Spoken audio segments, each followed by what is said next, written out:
My name is Jane. I believed I had met Mike, the love of my life, when I was just 28 years old. In less than a year after our first meeting, we were married. Mike is a tall accountant who has a laugh that brightens any space. I've always been more of a planner. I work in digital marketing, and I enjoy painting on the weekends. I believed that we balanced each other out.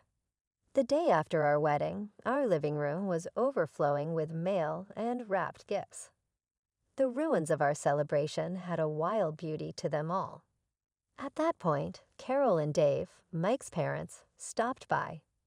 We got married so fast that I hadn't really had a chance to get to know them, but they appeared fine, even typical. Carol and Dave showed more than a passing interest in the gifts. As we began to open them, I noted, "Is that a crystal vase?" Carol inquired as she picked up a glittering item my aunt had given us. With bright eyes, she flipped it over in her palms. "Yes, my Aunt Linda gave it to me." "Isn't it pretty?" I remarked, attempting to divert her focus from asserting it. Carol had it in a different pile off to the side before I realized it. She remarked casually, "I think we can find a good place for this at our house." Mike was too busy untangling a set of expensive kitchen appliances from his cousin to notice. I glanced at him in the hopes that he would speak.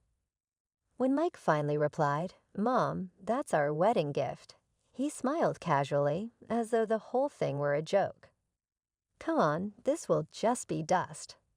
Dave said, putting an arm over Carol, "We'll use it. Besides, you two are young. You'll get plenty more gifts over the years." It felt strange, but I attempted to laugh it off with them. I tried to reclaim it without making a disturbance, saying, "Actually, I was thinking it would look great in our foyer." Carol's expression was a mixture of astonishment and displeasure as she stared at me. "You must learn to share, Jane." She said, "We're family now, and families help each other out," in a strong voice that seemed to be trying to teach me something. Mike immediately sensed the tension and jumped in.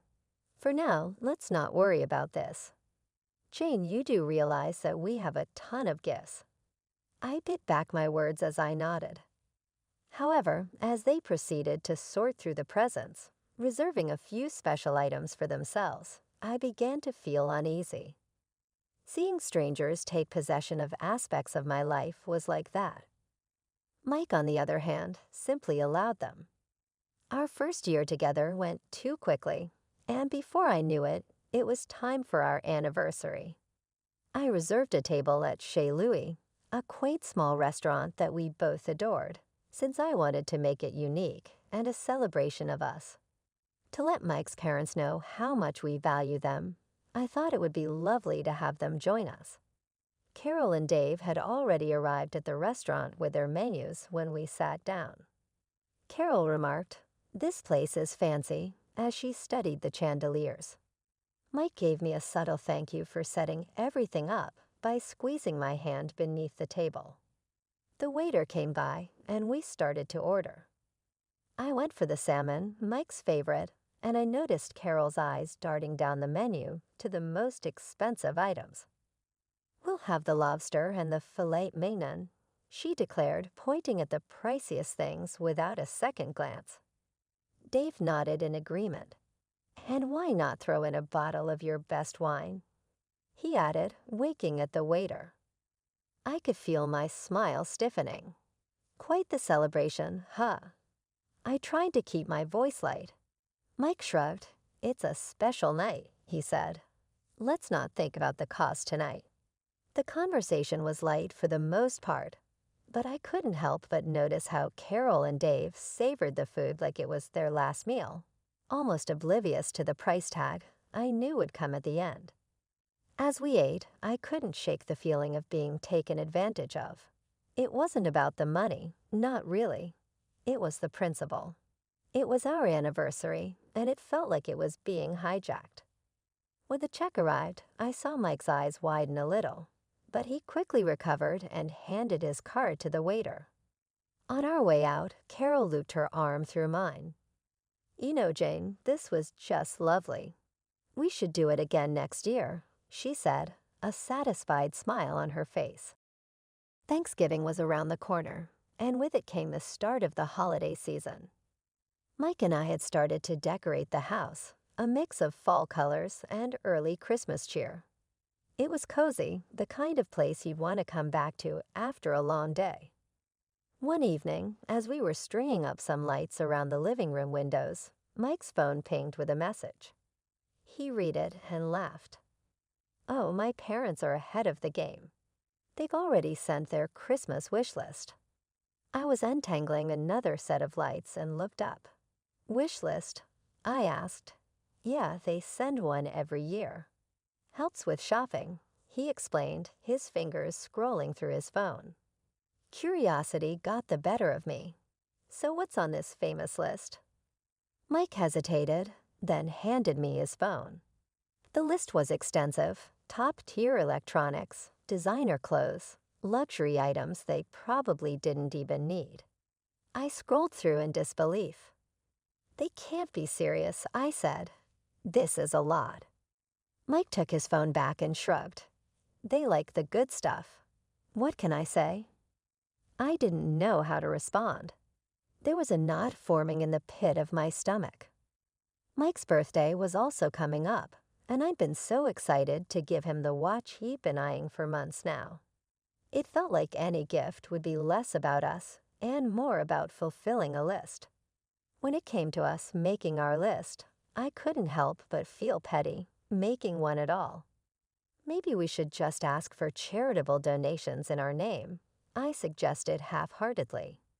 Mike laughed. Good one. But seriously, what do you want? You need a new laptop, right? The holidays rolled around, and I got Carol and Dave a nice coffee maker. Nothing too fancy, but practical. They, in turn, gave me a set of scented candles. They were nice, but the difference was stark. I didn't say anything. Mike seemed happy with the fancy drone they got him, though the unspoken rule was clear. We were expected to give big and receive small. It didn't feel right, but bringing it up only seemed to cause tension. So I kept quiet, wrapping gifts, and pasting on a smile for the holidays.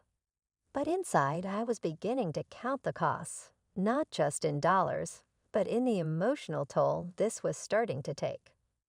I was at my desk, staring at the computer screen when the email notification popped up. It was my quarterly bonus, bigger than I had expected. My first thought was to do something meaningful with it, something for Mike and me. So I booked us a trip to Paris. We had talked about going since we met, and it felt like the perfect time to make that dream happen. That night, over dinner, I told Mike about the surprise. His face lit up like I'd never seen before. Paris, really, babe? That's amazing, he exclaimed, getting up to kiss me. I was basking in the joy of the moment when his phone rang. It was his mom. I could tell by the way his face changed. Yeah, she booked us a trip to Paris, he said into the phone, and I knew I should have asked him not to say anything just yet. Mike's enthusiasm dwindled as he listened more and more. I know. You've always wanted to go, he trailed off, looking at me with a pained expression.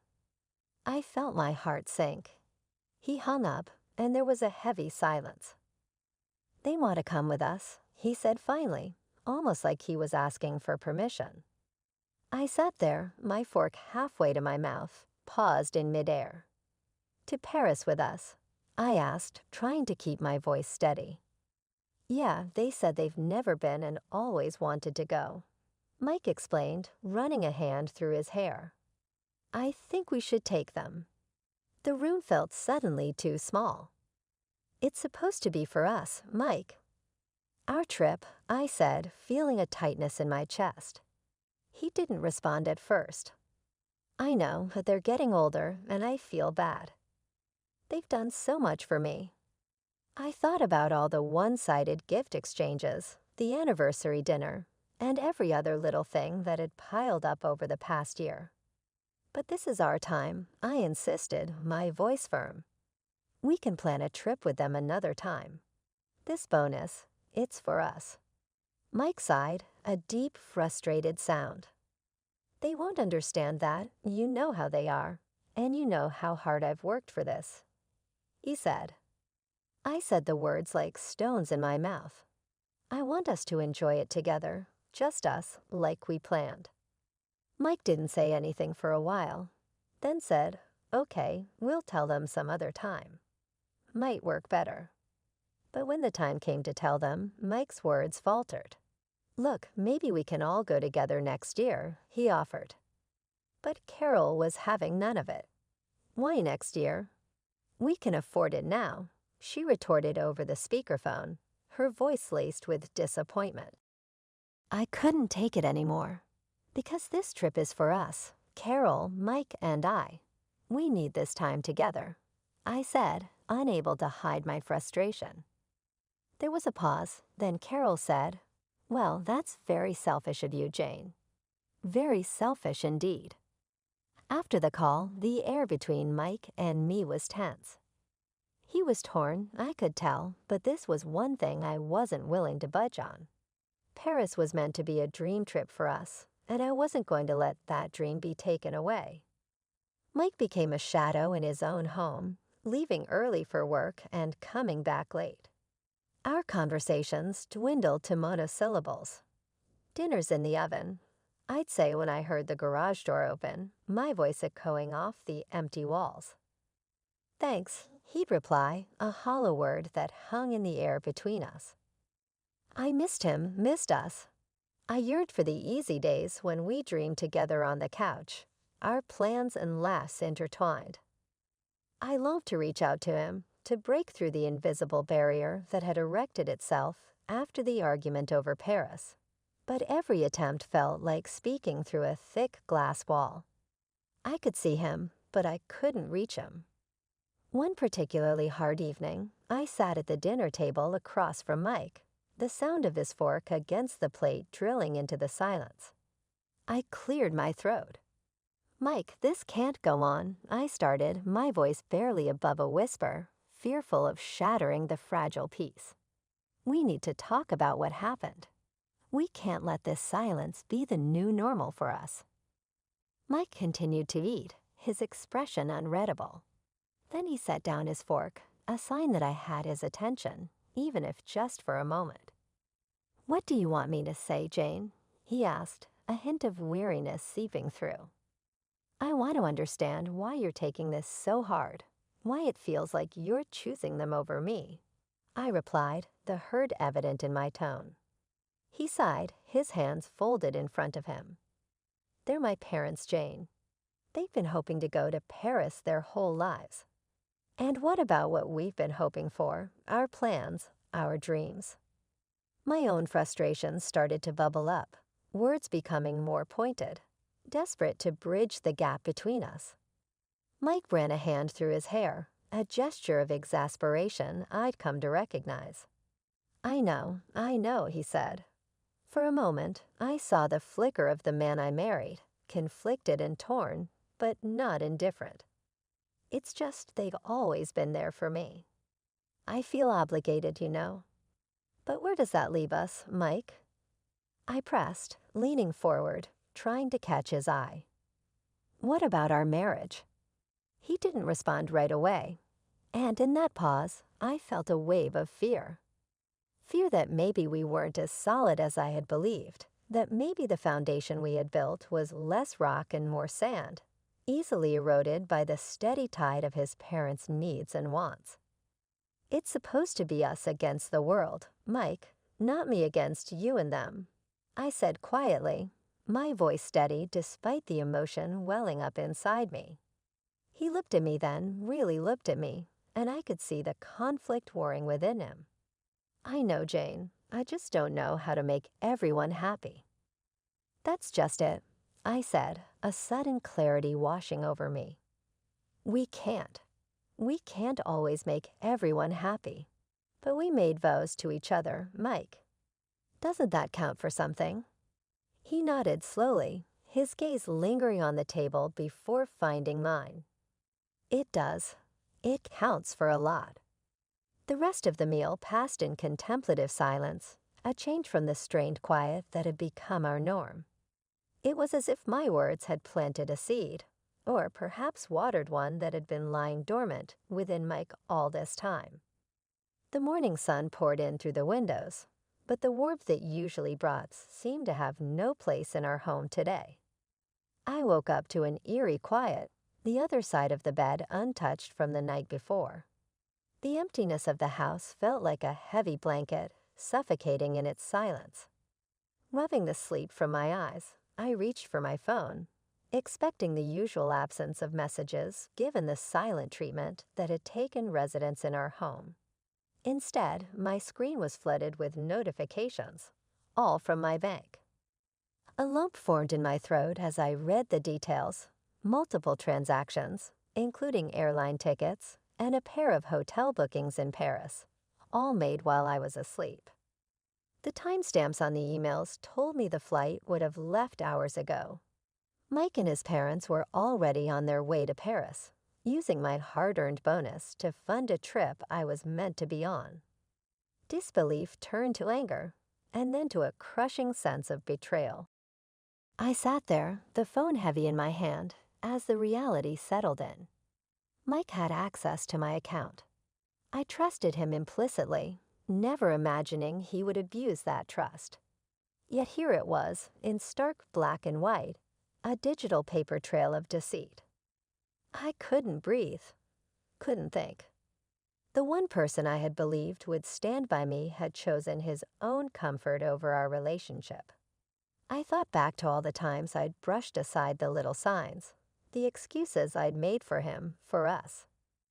With trembling fingers, I dialed his number, knowing full well he wouldn't answer, not with the time difference, not with my previous ultimatum ringing in his ears. "Mike," I began, the beep of the voicemail almost mocking in its cheerfulness. "I saw the charges. You took your parents to Paris with my bonus. I don't even know what to say, but I hope it's worth it. I hope it's worth everything." The house felt even emptier after the call, the walls closing in on me with the weight of everything unsaid, and now perhaps never to be spoken. I sat at the kitchen table, the silence a stark contrast to the chaos raging within me. They had left just like that, with no regard for me or the life we were supposed to be building together. I canceled the hotel rooms, the return flights, every piece of the trip that was connected to my finances. With each cancellation, I felt a piece of my old life fall away, the future I'd envisioned evaporating before my eyes. By the time I was done, there was nothing left to do but act. I contacted the bank and removed Mike's access to my accounts. A finality in each click that felt both terrifying and liberating. The man I had married, the family I had tried to be a part of, they were all just strangers now. Strangers who had used me, who had seen my generosity as something to exploit rather than cherish. I packed my bags with a robotic efficiency, each item a reminder of a dream I had to put away. There was no going back from this, no gentle words or apologies that could mend the rift that his betrayal had caused. Mike had chosen his path, and in doing so, he had set me on mine. The ring I'd once worn with pride lay cold and heavy in my palm. I set it down on the counter, its sparkle mocking in the morning light. With one last look at the life I was leaving behind, I closed the door on the house that was never truly a home. It was late afternoon when I finally left the house. My car was packed with clothes and essentials, a stark reminder of the sudden turn my life had taken.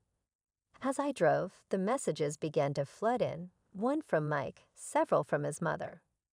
I pulled over to read them, knowing they'd only fuel the fire of my resolve. Mike's message read, "Jane, please, we need to talk about this. Can't we just discuss it?" His words seemed almost insulting in their simplicity. I started to type a response, then stopped. No words would bridge the chasm between us. His mother's messages were a mix of confusion and anger. "What's going on? Why have you canceled our rooms? Call me." I imagined her sitting in a cafe in Paris, expecting luxury and finding complication. I turned the phone off. They were in the middle of a trip funded by deceit. They could figure it out. My first stop was the bank. I needed to ensure my finances were completely secure. The bank manager, a middle-aged woman with a gentle face, greeted me. "I need to make sure all my accounts are locked down." "My husband, he won't have access anymore," I explained, my voice steady despite the emotion I felt. Of course, she nodded, offering a sympathetic smile. "Let me make sure you're protected." By the time I left the bank, my accounts were secure, and a new sense of determination settled within me. I drove to my sister's house, the only place I felt I could go. She opened the door before I could even knock. "Jane, I've been so worried," she said, pulling me into a hug. I allowed myself a moment to just be held, to let the reality of my situation be shared. "I can't believe he would do this to you," she said as we sat down at her kitchen table. "You deserve so much better." I nodded, swallowing hard against the lump in my throat. "I do. And that's why I'm not going back. I've canceled everything. I've left the house. I'm done." Sarah reached across the table, squeezing my hand. "Good for you. What's your plan now?" I looked around the familiar room, feeling the first twinge of relief. "I'm not sure yet, but I'm starting with a divorce. I can't stay married to someone who has so little respect for me." Sarah's face was a mixture of anger and pride. "I'll support you however I can. Do you need a lawyer?" "I'll find one," I said, my voice growing firmer with each word. "I need someone who doesn't know Mike or his family. I need this cut clean." The conversation shifted as Sarah helped me unpack my car and make plans for the next few days. There was a strange comfort in the mundane tasks, a grounding in the midst of chaos. I was standing in the kitchen at my sister's house, a mug of coffee warming my hands when my phone vibrated with a persistence that felt all too familiar. It was Mike again. "Jane, we need to talk. I'm sorry, I miss you and I think we can work things out." His text read, a mixture of apology and plea. I sighed. The same rehearsed "I'm sorry" becoming a threadbare blanket that no longer provided comfort or warmth. "Not this time, Mike," I muttered under my breath, typing a response that left no room for ambiguity. "There's nothing left to discuss. Please respect my decision." I could almost hear the desperation in the silence that followed, but it wasn't enough to make me reconsider. Not anymore. When Mike's parents unexpectedly showed up at my sister's house a few days later, it put my determination to the test even more. Sarah waited wide-eyed at the door as they strode past her, their faces contorted with rage. His mother yelled, "You've got some nerve, Jane," in a high-pitched voice. "Our family vacation was destroyed by you. You're just a self-centered, avaricious woman." Sarah took a protective stance and moved between us. "That's sufficient.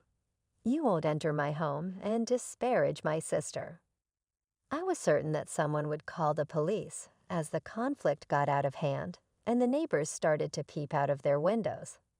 Sarah threatened to do just that if they didn't depart at the end.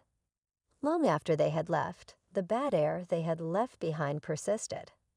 But in the middle of the confusion, I realized that I was really done. I did my part in the chilly legal ballet that was the divorce procedure, nodding along with explanations of settlements and splits and signing paperwork.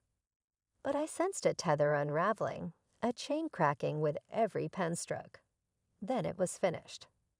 As a free woman, I stood outside the courthouse.